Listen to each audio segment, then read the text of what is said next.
Već 4 meseca, 15 dugih nedelja i subote u subotu, demonstranti protesta 1 od 5 miliona obavezno na svojoj trasi šetnje zastaju u Takovskoj kod radio televizije Srbije, sve nadajući se možda nas večeras pozovu u Dnevnik. Pa otkud znaš, ispali gost, zapetlja se traka, odveže se bujke. Iako RTS voli reprize i rado ih prikazuje, do sada ih ove reprize šetnji iz subote u subotu nisu naročito zanimale. I zato su demonstranti odlučili da prošle subote odigraju premijeru. Kako se zvala ta premijera? Takovskom ulicom. Stižu demonstranti. Moj rođak iz Čačka. Svake subote demonstranti su se skupljali ispred RTS-a nezadovoljni izveštavanjem. Do juče. Juče su odlučili da uzmu stvar u svoje ruke. Draganu Bujoševiću je zabranjeno da se obrati i da objasni zašto nije dozvolio više od 3 meseca da nijedan organizator protesta od 1 u 5 miliona u 100 gradova i opština Srbije gostuje u bilo kojoj emisiji radio televizije Srbije. Posle nasilnog upada demonstranata u zgradu RTS-a predvođenih Boškom Obradovićem i Draganom Đilasom reagovala je policija. Žandarmerija je iz prostorija javnog servisa izvlačila one koji su u nju nezakonito ušli. Naravno da je san svakog čoveka da bar jednom završi u Dnevniku. Ja lično ako može što kasnije. Nije li još čuveni Andy Warhol govorio u budućnosti će svako biti u Dnevniku 15 minuta? Demonstranti su doduše bili mnogo skromni i tražili su 5 minuta. Ipak i među njima bilo je onih koji više od ostalih žele svojih 5 minuta slave. A navikli smo već da svaki upad u RTS izrodi nekog heroja. Iz Čačka. Samo uđemo zajedno sad u Dnevnik. Evo u toku je Dnevnik 2, uđemo zajedno, prekinemo program. Ovo je taj trenutak, ja vas molim, ja vas prekinujem. Naš novac, naša televizija, nema ništa, nema nikakvog nasilja, nema nikakve revolucije. Odvedite nas tamo gde se emituje Dnevnik.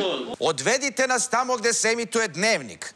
Dakle, ne sasvim prirodno, ne kvadratura kruga, ne čak ni mali Dnevnik, samo Dnevnik. Gospodine Obradoviću, pa ne ide se u Dnevnik tako stihijski, bez plana. Konkretno plana zgrade. Pa na šta liči ovo da tumaraš hodnicima ko neki, Bože me prosti, ludak i spopadaš ljude? Gde je Dnevnik? Gde je Dnevnik? Gde bežite?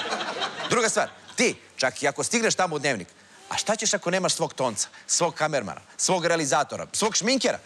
Šta treba, od kuće već našminkan da kreneš? Na protest sa make-upom, ko neki, Bože me prosti, jer ovi iz RTS-a, kakvi su namazani, bili bi u fazonu, da, Obradoviću, sedite tu, idemo u program. Evo, stisnuli smo dugme za Dnevnik 2. Gledate u onu kameru tamo koja nema lampicu. 3, 2, 1, u programu ste, evo, gleda vas cijela Srbija. Jel ide serija? Ide. Bravo, Obradović. Baš vam dobro ide. Ste gostovali ranije? Bravo. U svakom slučaju, u tom trenutku, pod tim adrenalinom, čoveče, možda će uskoro biti u Dnevniku, Boško nije ni razmišljao o tim tehničkim detaljima. Možda bi čak i bez šminke ušao u program, samo je gledao što pre da nađe taj ulaz u studio, te dveri dnevničke. I konačno neko viknu, honamo junaci, honamo je Dnevnik. I poče proboj javnog servisa.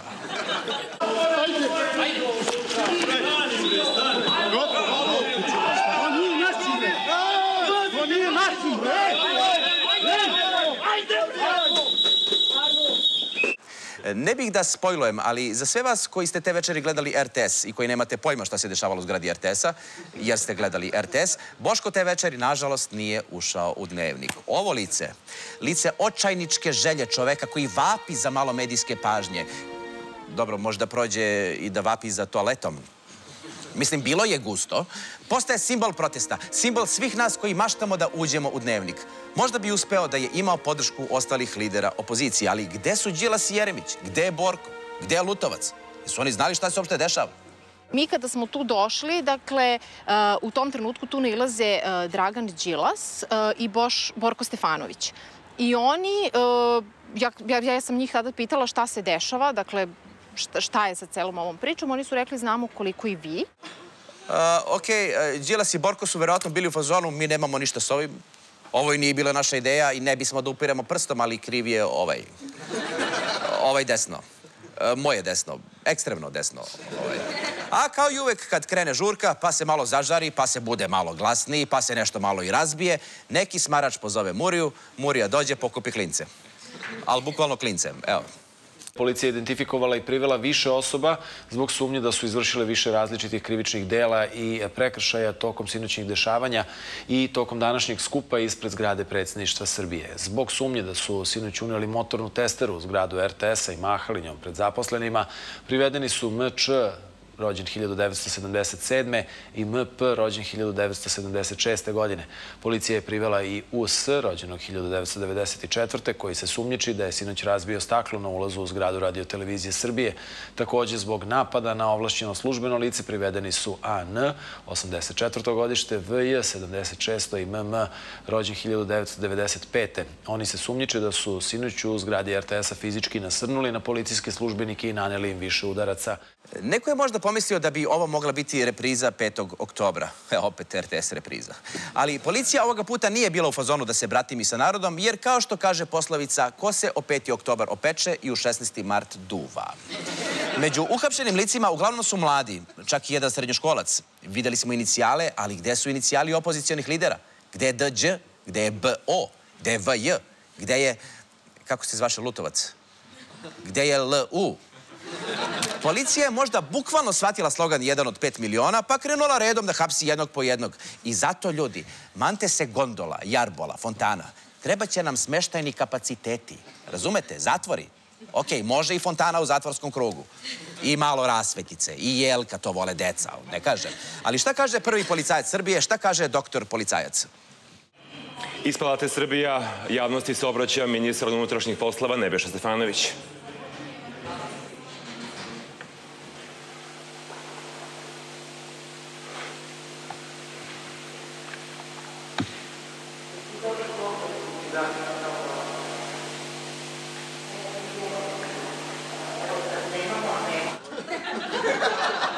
Boga mi, odavno nije pametnije zvučao.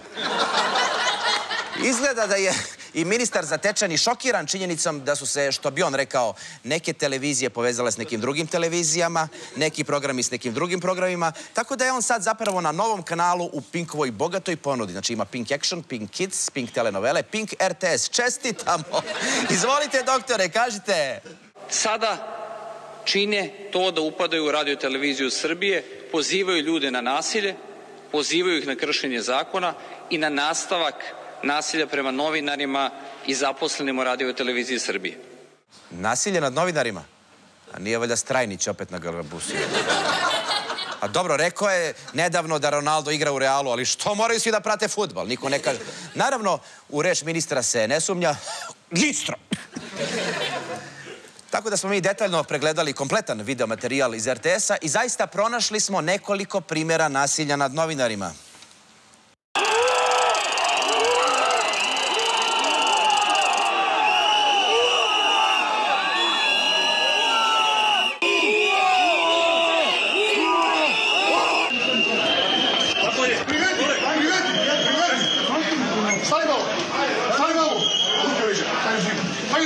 Polako, dvojica si! Dvojica si! Nemojte da ga pijete, bre ljudi, aman! Aman! Nemoj! Dakle, demonstranti lukavo prerušeni u žandarmeriju ubiše Boga u novinarima. Novinarima prerušenim u demonstrante. Sreća pa imao doktora na čelu policije. Ako neko ume da prepozna prerušavanje, falsifikovanje, plagiranje, to je doktor Stefanović. Nažalost, te večeri u RTS-u dogodilo se i ono najstrašnije. Neko je poneo nekakvu testeru.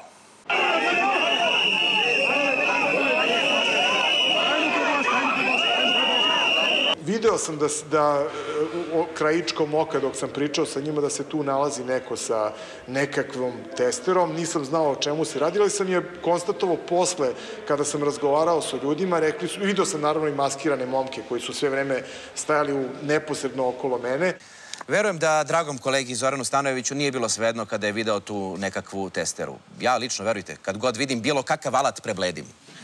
Srce krene trešenje, nije prijatno, jer što baš mene da zovu, da pomažem, ko da sam neki običan čovek. Ali u ovom konkretnom slučaju nikakva testera zaista nije predstavljala opasnost, jer u pitanju je električna testera. Znači, ti faktički kad krene na tebe, ako staneš daleko od štekera, on nema gde testeru da uključi. Možda ga zezaš da ga provociraš, ne možeš ti ništa. Prava opasnost u stvari je pretila od ovog drugog lika što nosi produžni. Njega neutralisni, jer taj kad ga razvuče... Ljudi, testera je bila performans zbog sečenja stabala na Kalemegdanu. Znači, nešto kao Marina Abramović, samo loše. I zato, kolega Stanojeviću, dobro ste prošli što nisu imali neki jutka performans. Tad ne bi mahali testerama. Uostalom, hteli ste digitalizaciju, pa ovo je digitalizacija nasilja sa zastarelih, analognih, prevaziđenih vešala na modernu, digitalnu neku testeru, električnu. Testerisanje, silovanje, nasilje.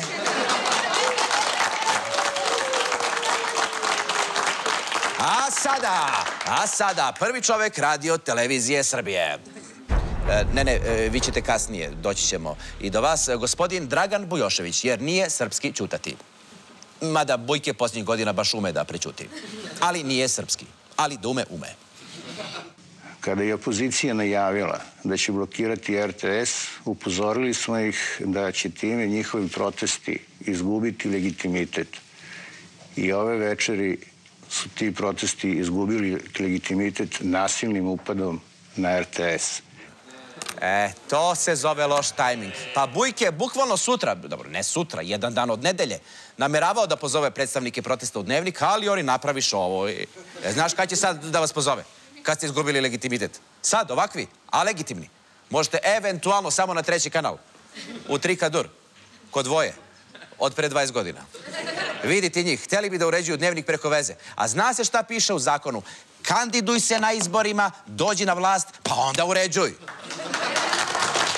Se zna.